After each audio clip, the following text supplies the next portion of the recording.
Soy María Andrea Nieto y esto es El Control.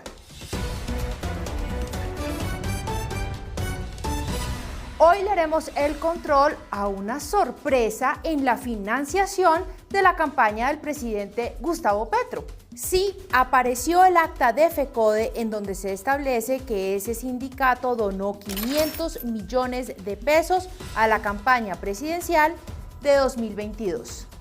Leamos. FECODE hace constar que el Comité Ejecutivo de la Federación, reunido el 3 de mayo de 2022, aprobó un aporte económico para colaborar con la campaña Petro Presidente 2022-2026, teniendo en cuenta que este egreso no afecta el patrimonio económico de la Federación. De acuerdo con lo anterior, el día 24 de mayo del año en curso se giró el cheque número 4546139 por la suma de 500 millones de pesos, a nombre del señor Dagoberto Quiroga en calidad de representante del movimiento político Colombia Humana. ¿Está permitido por la ley que un sindicato le pueda aportar 500 millones de pesos a un partido político para una campaña presidencial? Le preguntamos a Holman Ibáñez, abogado electoralista, y esto nos dijo. En Colombia, la ley electoral no permite de ninguna manera que personas jurídicas aporten a campañas presidenciales. En el caso de la campaña presidencial de Gustavo Petro, es claro que una tercerización a través de la Colombia Humana para que el sindicato FECODE pudiera aportar a esa campaña. Ya el Consejo Nacional Electoral tendrá la ocasión de demostrarlo y poder aplicar las sanciones que en derecho corresponden. ¿Significa eso que la campaña presidencial del cambio, que se creyó la dueña de la moral y la ética, tuvo problemas en su financiación? ¿Qué consecuencias políticas tiene eso para el presidente Petro? Le consultamos a la senadora del Centro Democrático, Paloma Valencia, y esto nos dijo. Son varios los pecados de la campaña Gustavo Petro presidente. Por una parte, su hijo, recibiendo plata de personas extraditadas, de contratistas, que dicen que no llegaron a la campaña porque se la robó el hijo. Pero además no se puede olvidar el estudio que hizo La Silla Vacía, una investigación donde se demuestra que el ejército de testigos electorales fueron pagados y no fueron reportados en las cuentas de campaña. Y finalmente el tema de FECODE, que es muy grave, porque el sindicato que maneja la educación estaría violando la ley, pero lo que es más grave, se lo pasaron a la Colombia Humana para disimular el hecho. Hay que recordar que en la campaña Duque Presidente se recibieron recursos así porque el Consejo Nacional Electoral, por única vez, autorizó que los partidos hicieran proselitismo político en las campañas presidenciales. Esa autorización hoy no existe. Las sanciones que prevé la ley es la nulidad de la elección.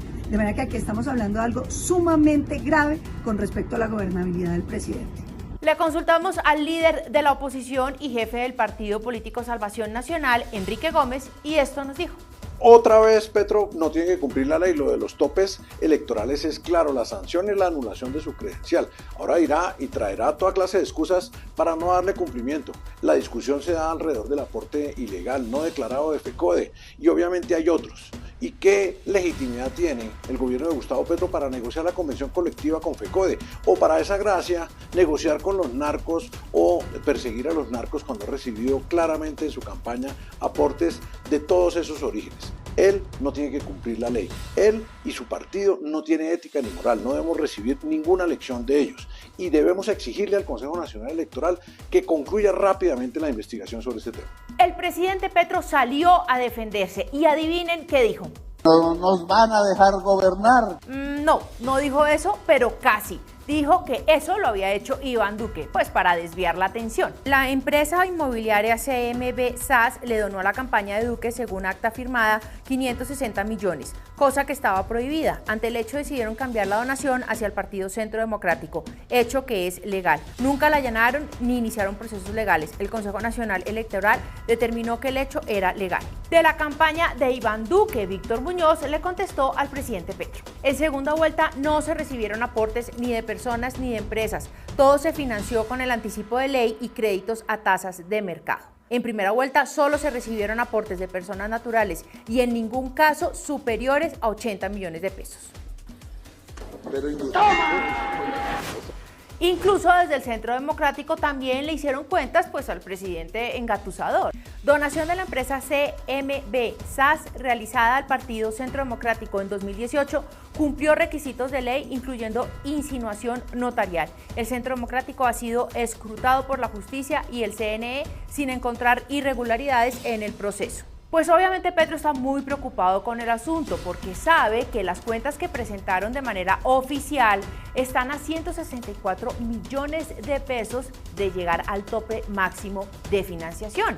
Si le agregan los 500 millones de pesos de FECODE, pues obviamente se vuelan los topes. Y ahí les toca responder a todos los de esa campaña. Mientras todo esto ocurre, surgen preguntas muy incómodas que desde la Casa de Nariño son incapaces de contestar. ¿Cómo fue que no quedó registrada una donación de FECODE por 500 millones de pesos? ¿Por qué no quedó registrada en las cuentas claras? ¿Por qué la campaña no expidió un certificado de donación de esa plata? ¿Por qué el acta de FECODE estaba embolatada y hasta ahora aparece? Además, la relación entre FECODE y Petro pues es de vieja data. Recordemos que durante el estallido social, que ya todos sabemos fue un evento de pre-campaña presidencial, uno de los altos dirigentes de ese sindicato, Nelson Alarcón, fue filmado en medio de un mitin en donde afirmaba que tenemos que robustecer el movimiento, esto está en largo aliento, esto es para llegar con miras al 2022. Qué tristeza que la plata de la educación de los niños más necesitados del país se malgaste en campañas políticas. Pero sigamos con las preguntas incómodas. ¿Quién está investigando los 13 eventos que realizó Petro en el periodo denominado de precampaña, cuando pasándose el calendario electoral por la faja, empezó a recorrer el país desde el 11 de septiembre de 2021, cuando todavía no se podía hacer campaña, hasta enero de 2022, en eventos gigantescos que todos recordamos que se usaba la P de plata? ¿De Petro? ¿Y dónde se realizaron la mayoría de esos eventos de pre-campaña? En Barranquilla y en la costa. Y me recuerdan quién fue el que confesó haber recibido platas de narcos para la campaña no campaña y que ahora está imputado por los delitos de enriquecimiento ilícito y lavado de activos. ¿Y quién era el gerente de la campaña de Petro mientras todo esto ocurría? Pues el señor Ricardo Roa. ¿Y cómo premiaron al doctor Roa después de su despelote? Gestión en la campaña presidencial, sí, con la presidencia de Ecopetrol. ¿Y cuál ha sido el resultado de Roa al frente de Ecopetrol hasta ahora? Pues no se sabe, pero lo que sí se sabe es que su pareja, el señor Julián Caicedo Cano, se da una vida y unos paseos all over the world impresionantes.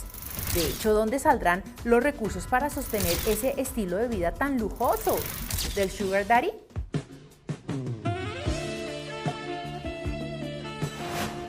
Ya vamos a terminar y para no agobiarlos más, les dejo uno de los audios entre Armando Benedetti y Laura Sarabia sobre las platas de la campaña presidencial. 11 y 15 millones de barras, ¿quién pagará el tipo de no sé qué monada? Lleve a ti, lleve el hijo de puta de prensa, todo. Y sigo siempre reuniones sin atraso. Con tantas preguntas por responder, sí le quedará tiempo al presidente, a la vicepresidenta y a todo el séquito de aplausos del cambio de organizar giras internacionales y gestionar la agenda privada. Pues porque la verdad es que es el momento de explicar muchas cosas. Doctor Roa, quedamos atentos a sus explicaciones porque la verdad su silencio incomoda, por decirlo menos.